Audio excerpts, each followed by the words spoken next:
balane monsieur le balai RDC na biso no mbote mbota ko une fois on est sur cette confiance na musala kitoko to sala bino par rapport à la situation zo préoccupé mboka na biso républicain démocratique du Congo monsieur le balai RDC les ali moko monsieur vraiment pour na balai politique à République démocratique du Congo plus cible na monsieur za la jeunesse et c'est l'intitulé on a besoin d'apprendre les coloniaux so au retour à la mission pour préparer la jeunesse montante monsieur Tolobaka ezaya mutu moko te émission ya ba congolais ya République démocratique du Congo en particulier et en général ma politique union so ba monique ba ko leka na émission à travers émission de contact beaucoup contacter pour proposer to ba bino peu importe na pays oyo zali to ebi technique ni to ko sala rapport na ko sala émission à distance na ba on so ba zala intéressé pour na ko leka na ba et na émission par rapport à l'actualité politique so ko tunisa mboka na émission République démocratique du Congo to ebi que ça fait pratiquement des décennies et demi plutôt mboka na émission République démocratique du Congo na surtout na partie est de Kota Virus Bitumba ba problème ba pillage et la matière première na biso baka ba viol il y a ba massacre surtout ozo ko salema mais lelo toujours compter pratiquement oh tozali déjà 5 mois toujours compter bunara des ali prise en otage et pas ba rebelle au bazali soutenir par Rwanda, Ouganda, Burundi na Bakina, Kenya et puis na ba pays mususu ozo compléter na bango sous couvert ou na parrainage plutôt ya ba ndeko na biso ya Occident bazo ko luka ba Balkanzembo dans la République démocratique du Congo. Mais on se pose des questions. Est-ce que réellement nous avons des politiques à République démocratique du Congo? Nous avons des hommes au Bako tellement les lots pour le non, Babaré Péroute et le Kwane Kokisamité. Il y a un autre pour Nabino Mboka le Bolo Joazali Moka combattre la liberté. La République démocratique du Congo ensemble tout mais qu'on peut réfléchir ou encore après cette proposition qu'est-ce qu'il faut faire pour nous ressortir RDC na situation de Bolo Jambotena. Mbotena Balandi en tout cas. Merci beaucoup pour l'opportunité. Bien que ça ait Nicolas Belé, mais c'est vraiment un dégo ya bien. Nicolas Belé a dit na silence na yo parce que tout tentara des fois kuluto koleka toté na ebika obenga ngata na kenda bandu et qui quitte après wana obenga nga sur ça obenga nga yo na eti bonne zato là. Ouais, ça va. Nzamba osangolo, ça va. Mais ça mono za mabe tout tamba ndenga mabe ya. Là ouais, za la pega. Yo ngi tamba ga ndenga mabe. Balobi ki yo soba. Mais peut-être que ta facture, hein. Et on développe les factures. Yo vous avez facture. Yo so mona mutu baso ba pesa facture. Te acte de vente, yo to contre-signer qui. Toye ba même que nous basomba qui on a combien pour te camera. En tout cas, merci na ba basombinga. Les allés témoignage na bino ya amour. Ceux qui ko somba et la qui ko pesa quelque chose, oui, je reconnais. Mais ce qui est vrai, bato to bunana bango baebi atinaze. Bato balobara na bango batanga ba kombo ya bato balobara na bango mais ata mutu moko te boyoka sango ke tozalaka nae tosola nae totsane quelque chose. Je ne suis pas dans ça. Voilà, toujours rappeler qu'il y a les bolo jazali moko ya ba ndeko ba robundaka vraiment en toute vérité pour la liberté et à peuple congolais. Toujours solo là par rapport à ce qui se passe dans la Mouka parce qu'à un moment donné, Azaki pro la Mouka et puis nanga ma majorité, qu'est-ce qui se passe, qu'est-ce qui fait que bazana maîtrise à Marambo té bazana gestion Mboka 4 ans pratiquement mais bila ba congolais bazana se poser ba question. Alors peut c'est impressionné peu problème plus c'est à est aux ça. Plus de 45 000 congolais bazana chômage et pour un problème il y a Zana. Ngobina na complice na Félix Bakanga grand marché, alors on se pose des questions. Ndeko bolo joa situation à la Mouka to komi wapi. Ozala ki pro la Mouka, fayo la tigala ki na muzitu lelo ba congolais ba komi komitu. Nana za mabe est-ce que fayo est-ce que muzitu est-ce qu'à venir à la Mouka ba to ba ko espérer na ngoli sous pour la libération à Congo. Bon, ceux là za direct ba on baye ba mabe. C'est-à-dire que la responsabilité incombe aux deux leaders. Au moni ndeko nangai. C'est vrai, j'ai toujours été fasciné par le souci Yakulutu Martin Fayulu Yakobunda pour les changements. Parce que je l'ai découvert certainement en retard, vers l'année 2005, je l'ai découvert. La première fois qu'on a approché, c'était en 2006, si je ne m'abuse pas, 2006-2007. Moi, je l'ai approché. Et après, peut-être vous serez surpris, j'étais parmi les participants à la rédaction à statut à SID. Ok. Tozai Kina, prof Kitoko. Et puis, tu vas la réunion à Kintambo, côté à Hôtel Ledia, non le AML. Nous avons participé, nous avons donné nos idées avec un vieux qui était là-bas au départ. J'ai été pris comme consultant parce qu'à l'époque, j'avais abandonné la politique. Et puis, j'ai découvert Kulutu Muzitu, tant que commis délégué, il y a Palou, tant que San City. Parce que Zaki vit Mayobo, dans un autre vie à Équateur, Bazaka 3 ou Bazaka, par représentant, il y a une conférence dans San City. Et puis, tant que Bazongi, il continue la transition. Je n'ai pas découvert.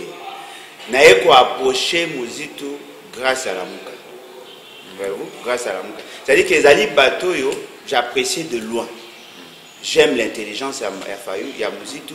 J'aime la ténacité à Fayulu. Le dynamisme. J'aime les deux séparément, mais je les préfère plus ceux qui sont ensemble. Okay. Il faut reconnaître que la Mouka est pessinanga et peut un espoir. Et peut un espoir pour un tant on a Zalaki. La Mouka peut un espoir Zaki plutôt. Oh ya Bemba Muzitu. Bemba Matungu. Félix Kamere. Bemba Muzitu na sepelaka na bango kaka nde bapona candidat commun.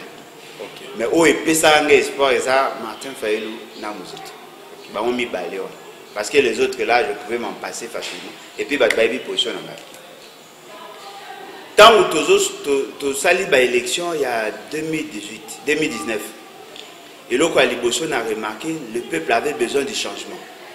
Ngaï, n'a pas discours, il y a des opposants. Et j'ai trouvé que Kabila, Almari Bisso Pena, devant un guet-apens. Sur le plan international, on était mal coté. Sur le plan national, il n'y avait rien.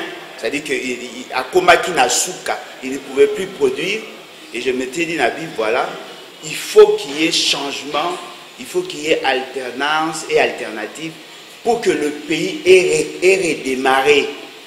Parce qu'en réalité, lorsque le système politique devient grippé, l'Ongolaka, le maillon faible, c'est-à-dire les éléments malicieux, et Kabila en faisait partie. J'étais parmi ceux qui voulaient assez que Kabila m'appelle à la grande porte. Et puis, il a mis balai, Nazaki n'a pas ça que bateau va pouvoir, base à la bateau, il y a opposition, mais avec un programme de gouvernance. Tant qu'on a moni que bateau, il y a opposition, je me suis décidé, il faut soutenir l'opposition pour faire partie les régimes qui étaient là, parce que, bien que le connaissant, je ne voyais plus rien de bon en sortie. Nous avons fait confiance à cette opposition. Nous avons battu campagne contre Kabila.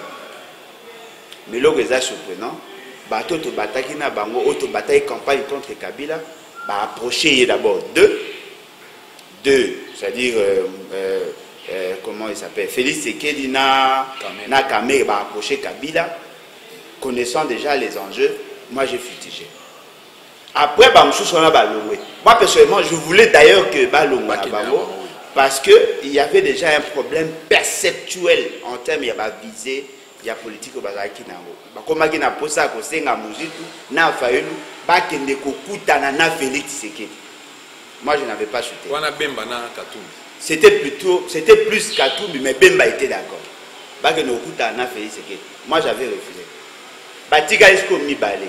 C'est comme ça que je les ai approchés.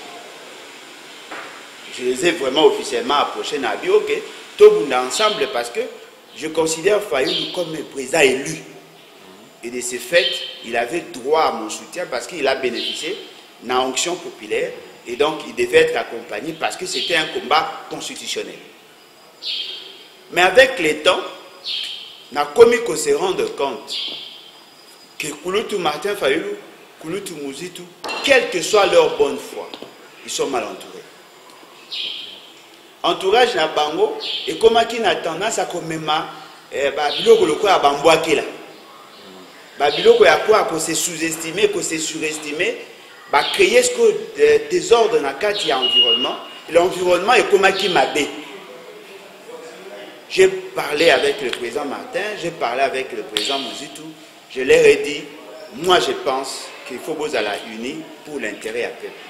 Vos points de divergence, tous à commun à Kuna côté à Kulutu Muzitu à lobby, le fait seulement que Kulutu Martin Fayulu a sali makambo, yako sangana batu sans koyebisaye, à moins le quoi, là na intention au malamuka. Kulutu Martin Fayulu yé moko, na ko sola nae, eza pas soye ba raison ba okabwa. Maintenant batu na ye andinga ndinga ba oloba ni ba di Kulutu Muzitu azali proche ya Félix Tshisekedi parce que moi sina akasayen parce que akutana na maman d'après bango parce que mobile ya moi na ye azamuta union sacrée. Et c'est comme ça que l'environnement est commis pollué. Et bateau basala songi wana bango moko ba obong bate ba oloba yango batongo banani faut tozali ko soit caméra et aux malamu balanda la émission au bateau musu basala pour ba comprendre ce que j'ai dit parce que na komi ko tanga ba kombo ya bateau za na okoma neti bateau wana mais rôle na weza kini no finish non ça le premier pas ça le deuxième pas finalement lembi na non moi j'ai approché ba momi balé pour les réconcilier. Est-ce que vous imaginez qu'il y a comment il y a tout le bas entre nous? Bon, malheureusement, tout le bas on a. Les gens n'ont plus qu'à confidence. Oui, tout le bas entre nous. J'ai pris l'initiative à écouter un baviemi balai pour nous saluer ça. On va pas continuer aux ala unis. La Betty porte et pas pour tout nous tout. Sincèrement, j'étais surpris na promptitude naïe. A fungoué la porte avec facilité. A commis tout solo lina et devant ma membre et à parti. Je lui ai dit ce que je pensais et puis j'ai donné de l'orientation. Ah, non, ceux qui ont convaincu Martin, moi je ne suis pas n'a problème. C'est-à-dire qu'à l'objet, je suis prêt à recevoir parce que ma première divergence c'est d'aller dans ma caste. Je suis prêt à recevoir pour moi il n'y a pas de problème. Nabimi, j'ai fait l'interview et l'équipe. J'ai annoncé que dans Koutana Kouloutou Martin Fayou. Et s'il des autres guerre et bandits. Au Caniso communiqué tout mire masiré, bah comme quoi non. Bino ko gagner ceux qui vont ba carbone. Mais biso ba auto soutenir bango à dessin parce que na membre parti ni à A ni à B. Toi na pour ça va à la uni parce que toi on a contre un système. Il faut tous la bien outillés pour que tous soient capables y a quoi atteindre cet objectif là. J'ai approché le président Martin Fayou. Tant on a combiné le président Martin Fayou le Tosolo Inae, apparemment lui-même n'avait pas assez d'obstacles. Il dit non, voilà, le président Muzitu Azali coordonnateur, en tant que coordonnateur, il devait convoquer la réunion et consort. Et moi j'ai pensé que les Bongaki Bassala on a marqué. Mais avant on a un quota, entourage.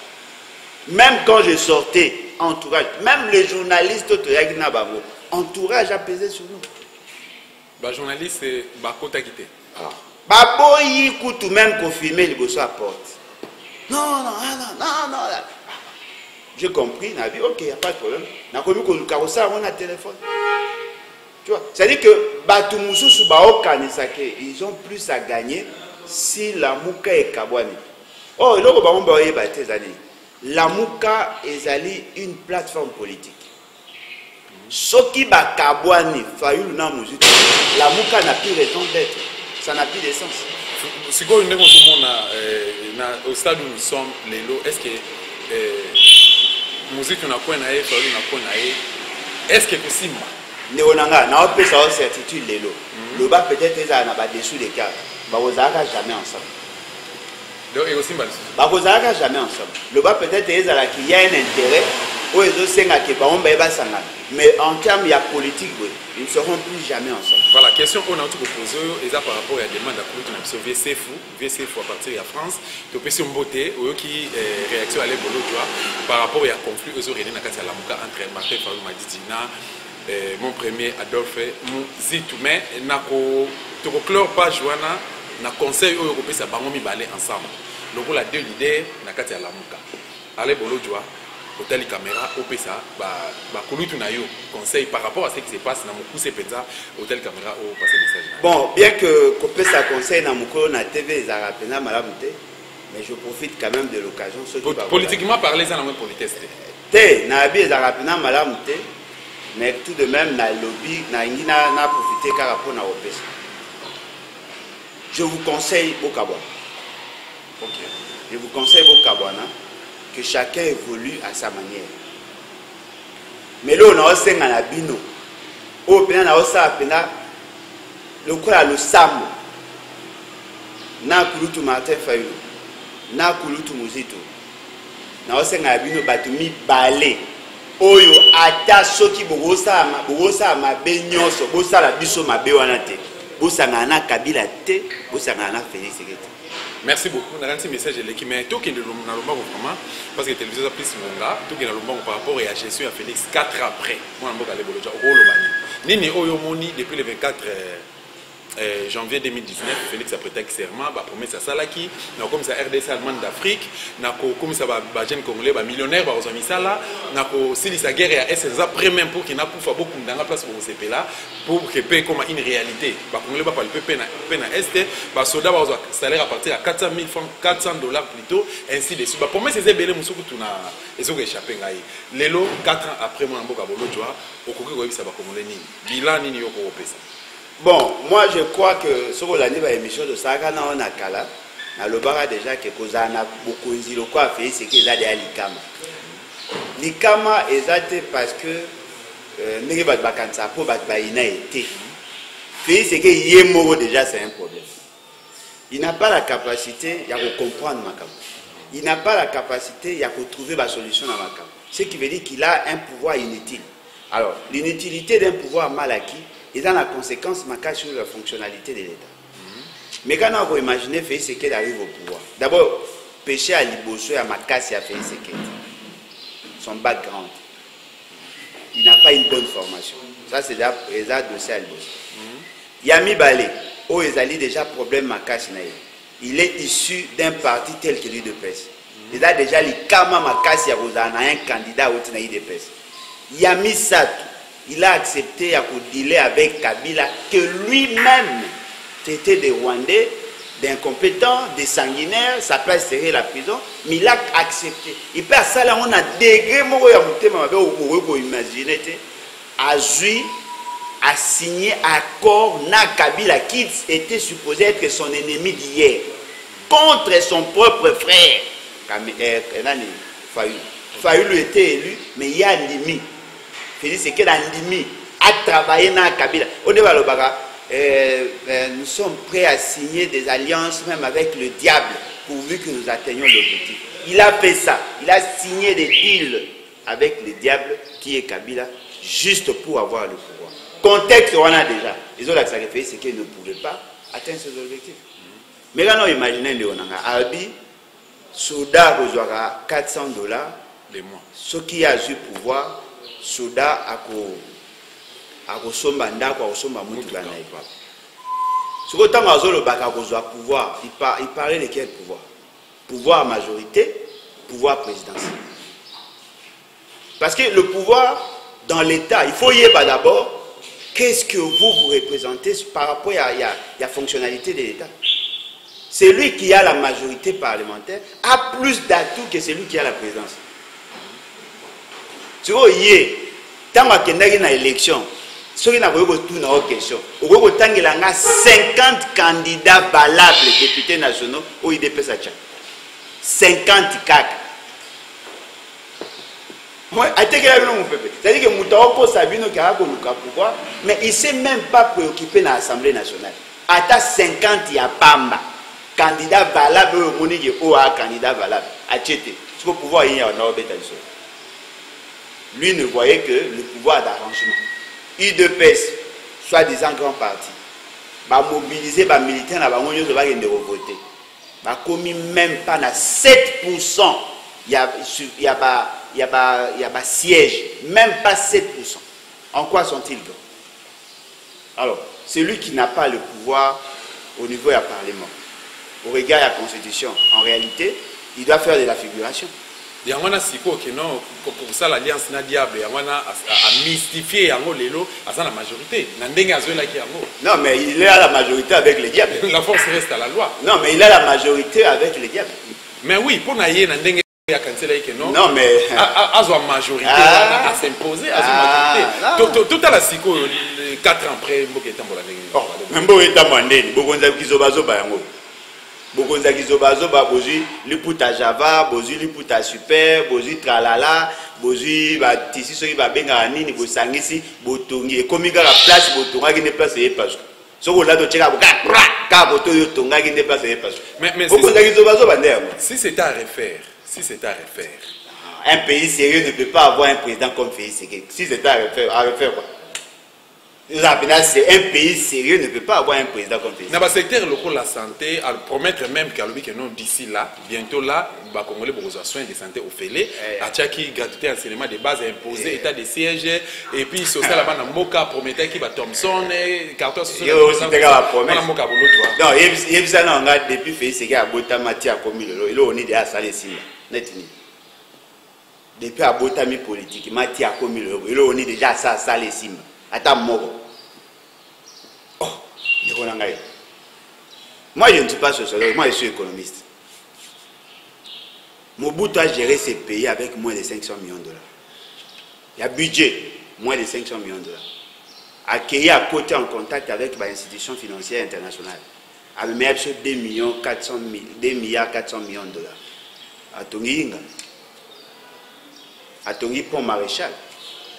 À Tongi échangeur alimentaire, à Tongi quelques kilomètres de route, à redynamiser certaines entreprises qui étaient en faillite. Félix Sekela a défi 8 milliards de dollars à Tongi.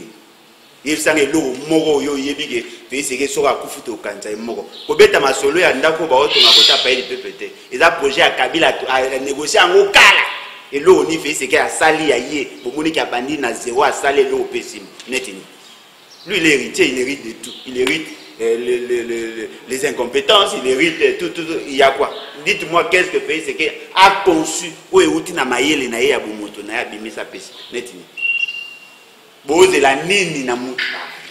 Ce qui est dépendre de moi, toujours la salaire à fonctionnaire et à l'État, ils ont posé problème. Le salaire à soldats, ils ont posé problème. Mais les parlementaires, ils ont 21 000 $, le ministre a 30 000 $, oui, c'est la présidence de la République, ils ont 30 000 $, le professeur universitaire, ils ont 1 000 $, 1 200 $.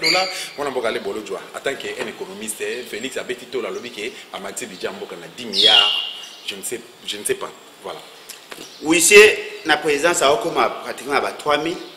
C'est en termes de millions d'euros calculés, millions de francs. À comme pratiquement à 3 000. Ceux qui huissiers, la présidence a comme à 3 000. Ceux qui conseillers, la présidence a les 17 000 à 20 000. En réalité, dans un pays sérieux, le ministre ne peut pas avoir le double et un bon secrétaire général de l'administration publique. Sur le talib barème, il y a l'élo. Le secrétaire général de l'administration publique a moins de 400 $. Moins de 400 $. Ce qui est surprenant, les agents publics de l'État n'ont pas émargé dans le budget. Ils ont estimé à moins de 1 500 000 personnes. Il y a de ces agents de l'État, il y a 27 mois, il y a 17 mois, il y a 15 mois, 8 mois, 9 mois. Au bas un pays. Alors qu'en réalité, les dépenses mingi à l'État et qui n'ont pas de rémunération en fonctionnement. Les institutions qui n'ont pas de moyens, la plupart des institutions provinciales n'ont pas de moyens. Les agents au bazar pour ça, dans le cabinet ministériel sont impayés. Même dans le cabinet en Ngobila, ceux qui ont 24, ceux qui ont 27 mois impayés. Alors dites-moi, cet argent va commissaire et servir à Nan. Banzela nyonso ba prévoir ki pona kotunga na Congo basalité bolanda maramba kinchaka te ba osa ya banzela ba 1 km ba 2 km bo beta mabo. On a 154 000 km de route. Na RDC. 154 000 km de route. Donc tout le projet à 100 jours on va mettre qui tolo tout le monde qui 485 donc plus ou moins 500 millions de dollars et bima qui na caisse l'État et servir n'a rien. Oh, mais servir n'a rien déni.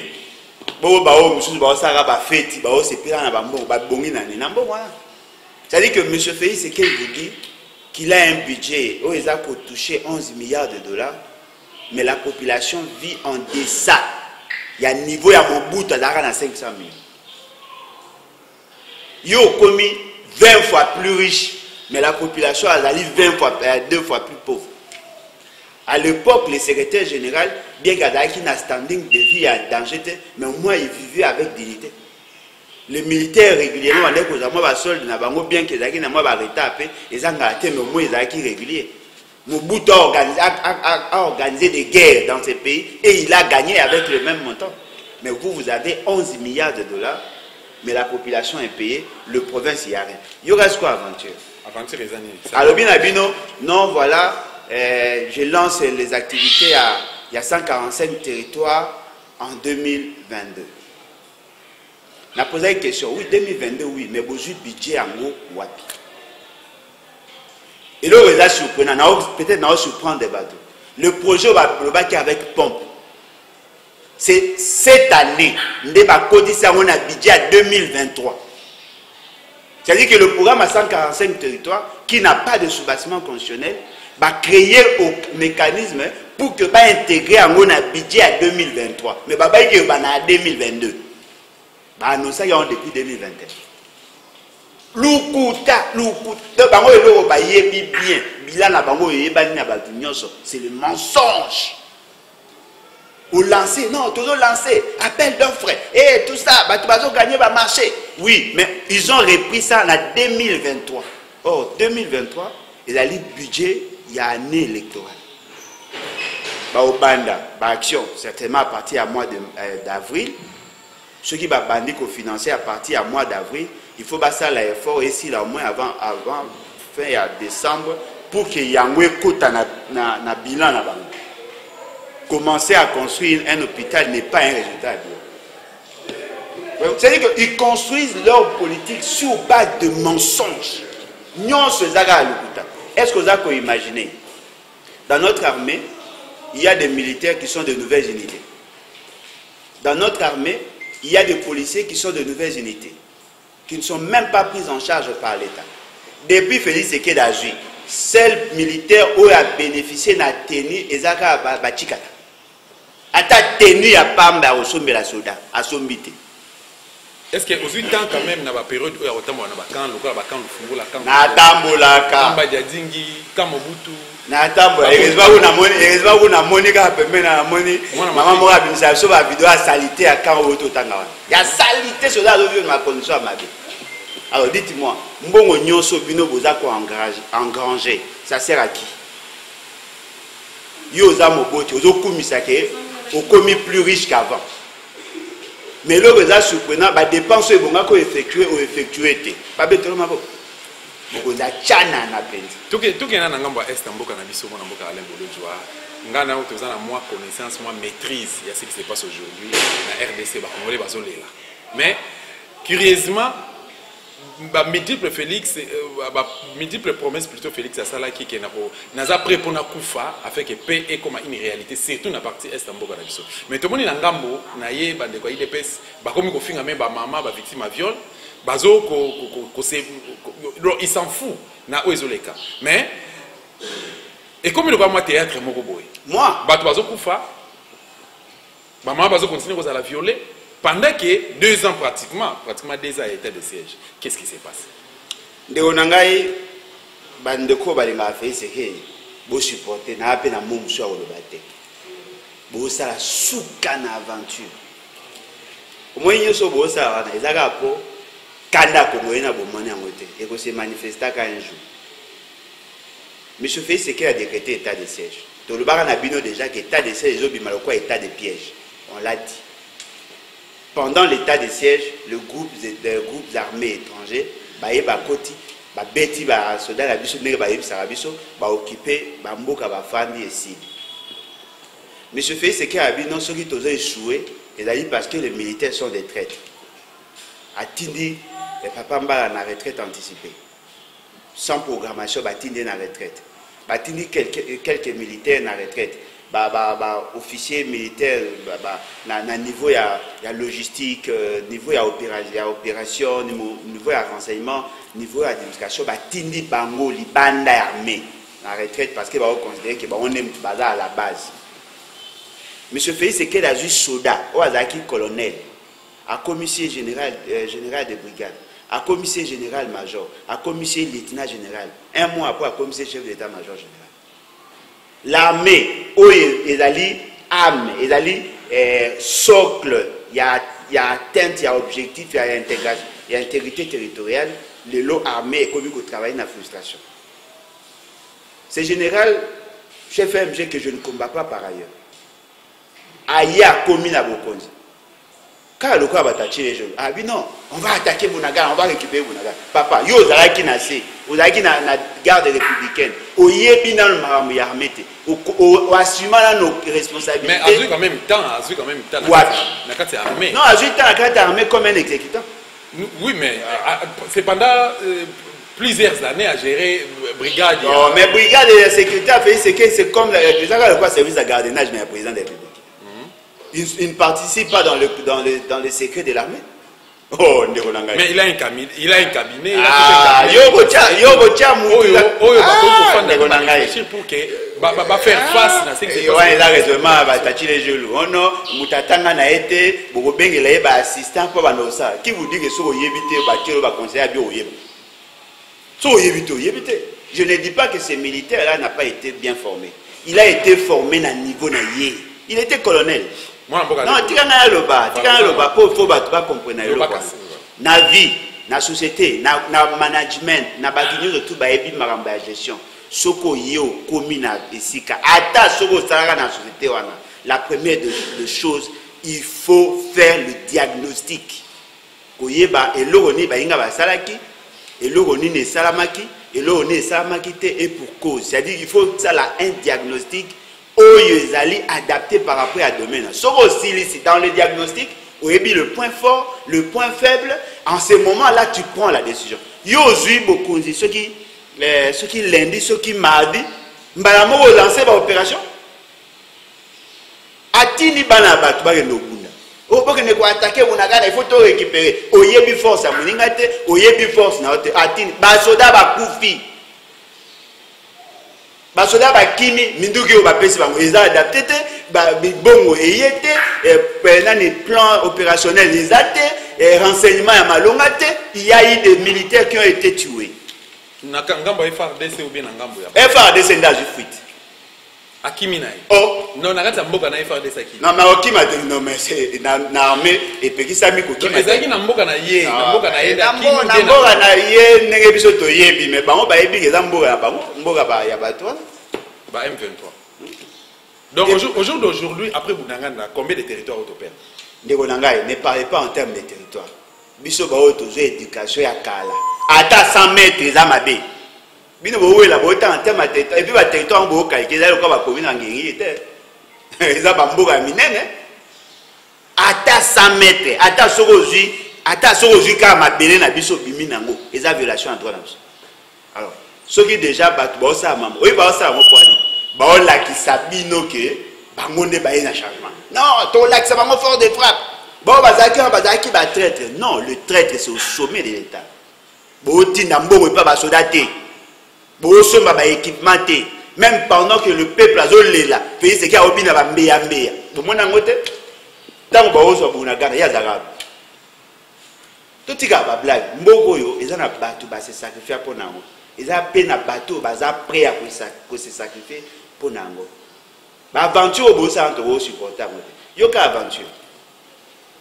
Fali a organisé, a lancé, bon, organisateur et un concert a fallu a lancé invitation pour un concert bien avant.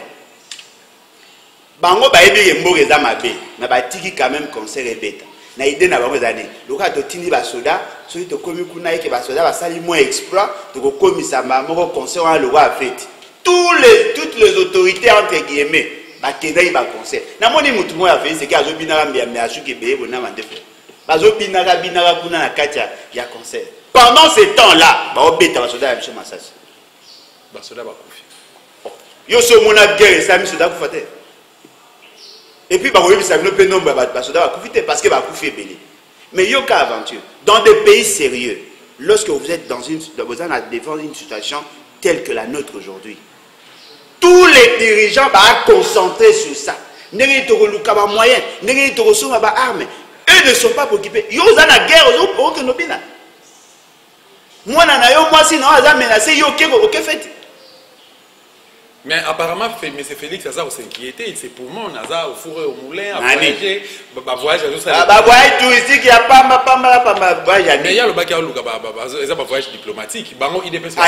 Diplomatique, agissante. Une diplomatie agitée, n'est pas de agissante. Na éviter ce qui bino beaucoup ka bu supporter batabondeni. Banana. Bato ya ba chilejelo ba kondango ya bino. Na comprendre bino supporter ba. Lorsqu'on est en situation de guerre, lorsqu'on est en situation difficile, toute personne normalement constituée d'Ixit mais no malanga a relaxé l'eau moko. Beaucoup de monde a plus discipliné qu'avant. Mais Oyabino et l'autre. Akende ba feti mabe, akende ba matanga mabe, akende okanga ba photo na ba acteur à film mabe, très kanga photo na Tintin Milou. C'est-à-dire qu'il veut vous distraire alors que le pays est dans la situation à mabe. Moi je pense que l'histoire doit nous apprendre des choses. Maman Bobi a salaki vidéo moko et balandi. Alobi mopai na e poalala. Il faut se rassurer que partout na Congo qui ne la poyala.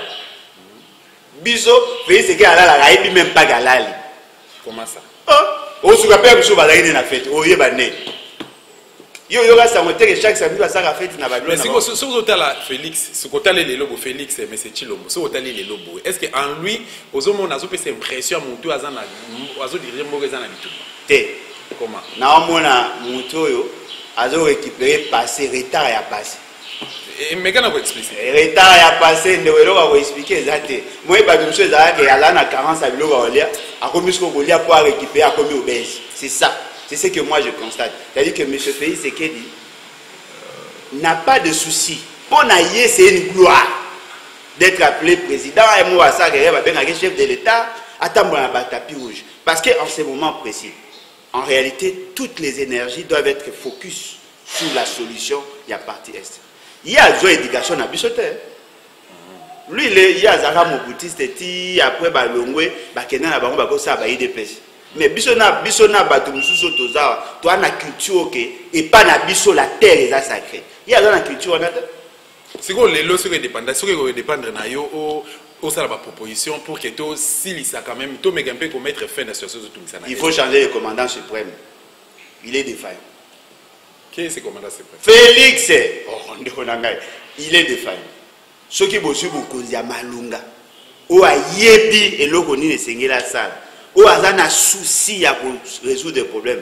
Solution au bimba yangwane et bandi. Yanga le bango, je ne pourrai jamais pardonner à Kabila ce qu'il nous a fait. Voilà. Un monsieur comme Félix qui n'avait même pas, ne pouvait même pas rêver un jour d'être président. Mais du moins, à côté armé, tout va service de la sécurité se poser un problème. Et poser problème, c'est une armée au Kabouane. Et Kabouane. Oh! Le chef MG a sali la fonction la plus haute fonction dans l'armée. Mais le grade le plus élevé dans notre armée, c'est le général d'armée. Moutou a la chef d'état-major, a une fonction à l'écolo, mais là, c'est un second par rapport à l'inspecteur général d'armée. Ce que le chef MG, il a deux adjoints. Le chef Adam Log, Ops Rance. Batouana mi baale o yache, boyebi nenga lukeli bango ache. Et créer frustration dans l'armée. Na 4 na se ya bango mi baale, il y a 4 départements. Adem, c'est-à-dire administration, logistique, opération, na renseignement. Ache batounae. Azuna ba sapeur. Ba sapeur atiri bango na ba opération, c'est-à-dire que au moins ache chibangu koto, kala la koto, chijungu koto, lui pense que c'est ça l'armée. Oh, l'armée c'est la discipline. L'armée c'est l'homogénéité. Lorsque vous amenez le tribalisme, lorsque vous amenez les esprits secteurs dans l'armée, vous désarticulez l'armée. Atile le bisokuna na armée mibi, yagoyiba ambo. Babimisa 74 millions de dollars pour soutenir les opérations. Plus de 45 millions de dollars. Personne n'a été inquiété. Ce que soldat vous n'avez pas vu. Qui veut me dire que Ayoki Samote qui va soldat baole ya bana tenite. Ou Ayoki Samote qui va soldat bana bloc oliate. Ou Ayoki Samote qui va soldat bazangi minduki masacha maloba. Alors comment peut-on gagner une guerre avec un commandant en chef comme ça? Ah, voilà. Mais du côté gouvernement, c'est total, le gouvernement, Souka na bantu. Souka. Souka na aventure miyibi aventure eza na niveau miyibi parce que bango balobi que ça Lukonde azoko travailler azoko prester plutôt plus que Matata plus que Moussa ça sont des futilités ça sont aventure landa émission mon asaka nayo j'avais dit que Kabila n'a Félix Tshisekedi n'a pas besoin d'avoir un premier ministre mais plutôt d'un assistant. Au moment où bateau va s'intéresser à la question économique aucune réforme n'a été initiée par Félix Tshisekedi pour donner des résultats. Aucune réforme.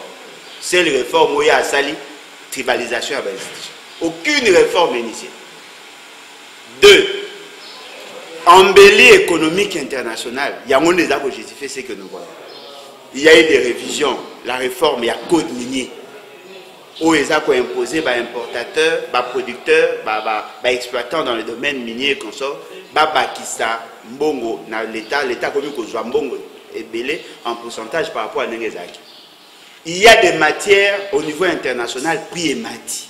Monsieur Zaki n'a $6 le kilo et comme il a $10.4 le kilo. Au coup là, monsieur Zaki n'a $300 le kilo. Le lait est commis à $800 le kilo.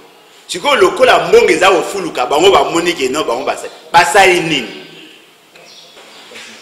Oui, c'est-à-dire que avantage au bango baza qu'on trouver le fait qu'il y a des avancées, il y a embelli au niveau international, pied mati. Mais la question maintenant aux gens qu'on s'est posée, est-ce que montant au bazar qu'on déclaré, Yangonde Sengela qui va déclarer? Combien de chefs d'entreprise il y a 2 fois tout ça 260 millions de dollars du kabaya mutute batitaki 9 millions de dollars ministre de la finance a débloqué. Ce n'est pas ça le vrai indicateur. Il y a bonne gouvernance. Ntingi Pouloul muta axe du mal ignos dit sacré a évisé à plus de 4 reprises le degré à miyibi oyo baza ko construire union sacrée miyibi na oyo ba mino ba suka miyibi oyo ba ko construire union sacrée ba yiba chaque jour chaque minute des millions et puis au-delà de ça yo so mona api mobota o mikumisa ke mbongo efuluki akomi na mbongo ebeye me bana baga migration. Pourquoi les dépenses liées à fonctionnement à l'institution ils ont s'améliorer? Pourquoi le personnel au azali émarger dans le budget, Azak se retrouver. Justement parce qu'ils vous vendent du vent. Posez la reine de token, non, vous avez organisé l'élection parce que bon malgré que le ville comme Miyibi ou Bazokanga, justice n'a pas peu quand même, on se pose des questions. Comment Miyibi pour l'activité Miyibi Bangwana, vous avez interpellé Bango à un moment donné pour libérer Bango. Oui, point. Il a copé. Cop, c'est-à-dire? Il a copé, papa. Soko Yibi, moins de $100,000. Procureur, bâton, tout le monde oh Sami, ceux qui n'avaient pas kangaï, n'a pas 60. Na 60 wana mokonza kozwa okuna kozwa rétro commissionnaire en chef a kozwa après na suka na otika na elote petit tikara o ba dossier pa pamba bwakisi mais yaka na dossier mo zuka 500,000 1 million aibi na sima na kozwa ta moi lopango po bango to ba koma propriétaire ya mapango ngonga wana dossier o mona na kokene après na suka bango moko ba osala ba erreur na procédure petit soko pesi mo te to kanga ba o l'examiner autant. Tant que vous avez oui, nandimi kasibozwa. Oh, abamo babiso yebisa avocat na a attaquer biso to ça qui est mo na acte wana bobo a attaquer to ko annulé. C'est comme ça qu'il fonctionne. Voilà, c'est un réseau mafieux. Et d'ailleurs vous même fait c'est que yemo alobagi. De comment alobagi ni? Yemo alobagi c'est les avocats. C'est nous on appelle ça cop. Ah bon yeah. Voilà. De comment on tout ça la biso texto par rapport à la situation sur le Ghana Istanbul kana biso Vital Kamerhe a ça la proposition à solution. Afin que qui m'écoute à qu'il faut Rwanda, Ouganda, Burundi, n'a pas payé monsieur parce que RDC, bafana na RDC, ba dialoguer pour nous lobby. Sous can aventure, les caméras étaient là fait ce que le quoi est baka il ko ni alinga ta simba atiki la politique a essayé c'est lui qui a initié ça. Mais là on a une Sabino, on ne négocie pas, il y a des choses pour lesquelles on devrait être intransigeant. Ba négocier maman ma belette. Ba négocier maramba ya souveraineté ba négocier maramba dignité yo négocier na ba Rwandais est-ce que caméra ya inga ça que éviter que ba Rwandais ba respecter ba code Tout ça, il y a un accord à cesser le feu. Dans la période de Laurent Désiré Kabila. Tout signé accord à cesser le feu. Et créer la MONUC. Balobi na biso non, voilà, ceux qui boyo kanate parce que boyo fa deska moté boso. Toké na Sun City. Toyo kanikuna na Sun City to signer ba accord. Après wana et empêchaki que ba Rwanda ba sa esuke.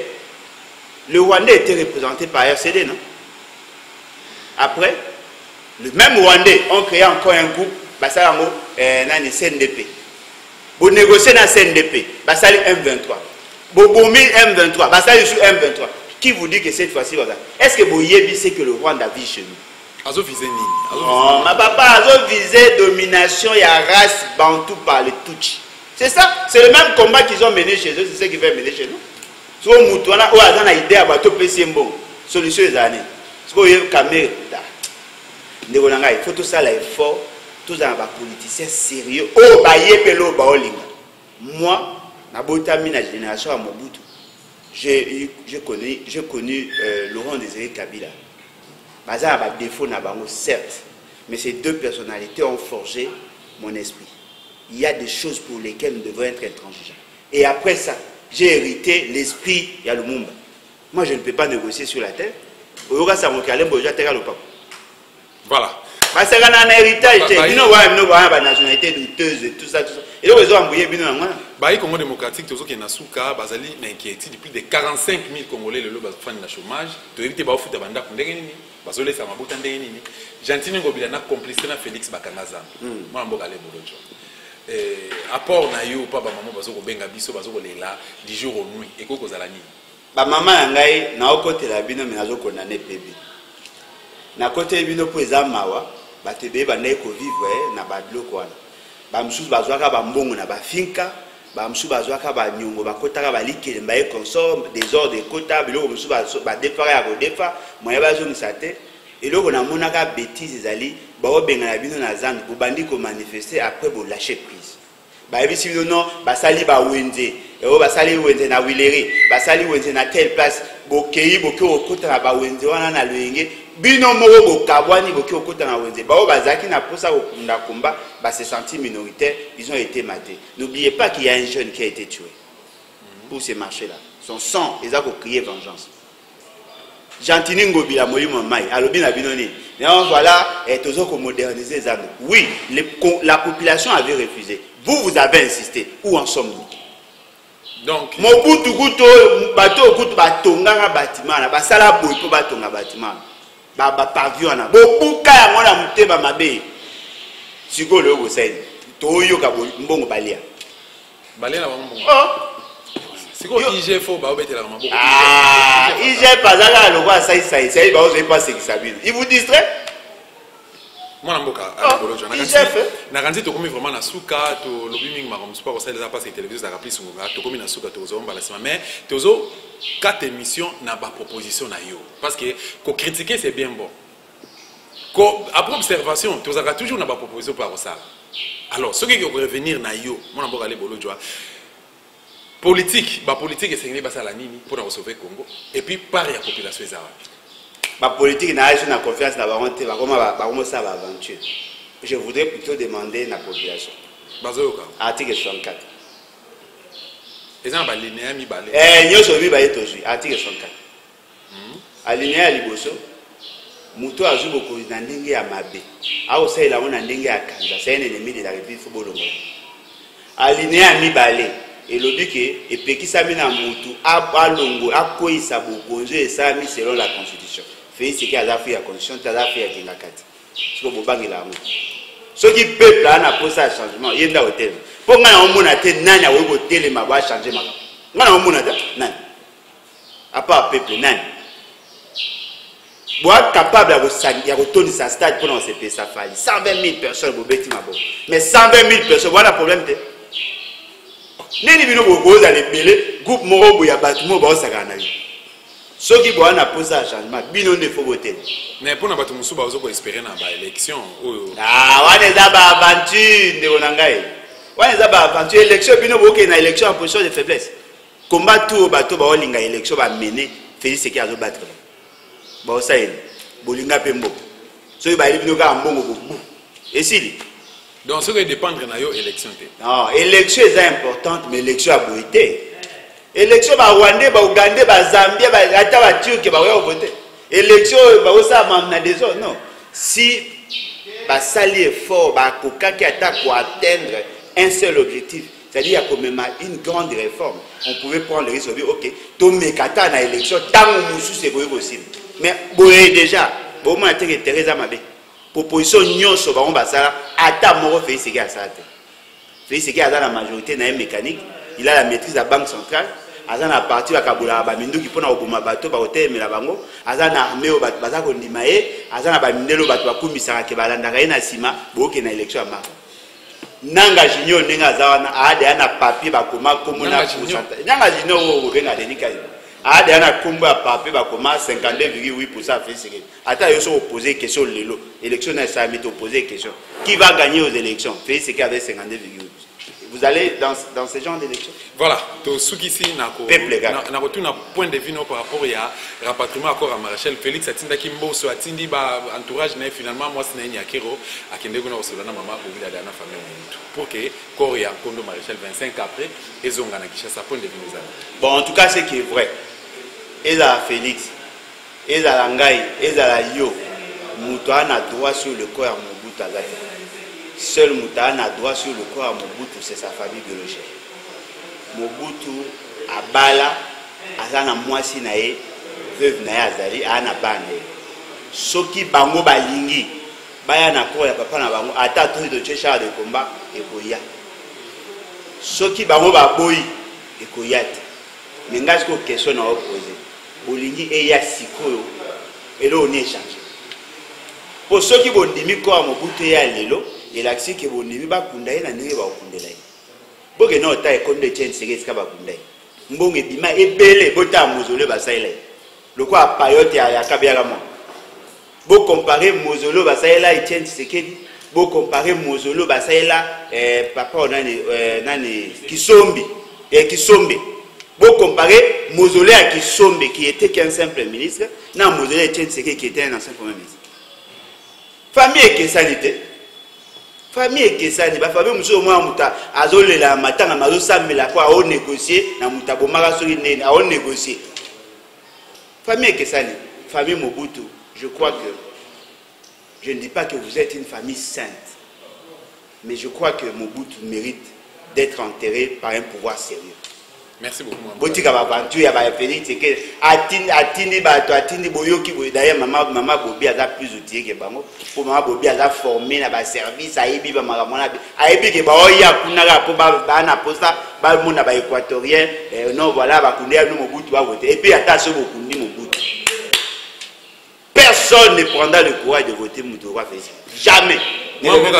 Merci beaucoup. Tozaki na tamulai tozanga kiyo tokutani na kanzi tokozwa le susu dans un participer tozana le susu. D'abord merci de répondre à la biso. C'est moi qui vous remercie. Merci beaucoup. Il s'appelle Alain Bolodjoa moko ya ba combattre la liberté na République démocratique du Congo to yamba qui le la moko ba valeur politique na catégorie Congo démocratique ensemble te réfléchir peut analyser par rapport à actualité politique de Sambogo na biso République démocratique du Congo yo zo ali ba ko landa émission et partager commenter surtout dans ma vidéo sur la chaîne Résistance d'Osta Télévision. Merci à l'équipe technique encadrée et accompagnée. Merci Nayo pour vous aller voir Olanda Biso. Merci Péya Nayo pour être solo au Pantasango. Et puis ko bosanate ko aimer ko partager ko commenter encore une fois. Merci de vous avoir une occasion Mususu Soki Nzambe Azorité. Merci beaucoup. Ingeta.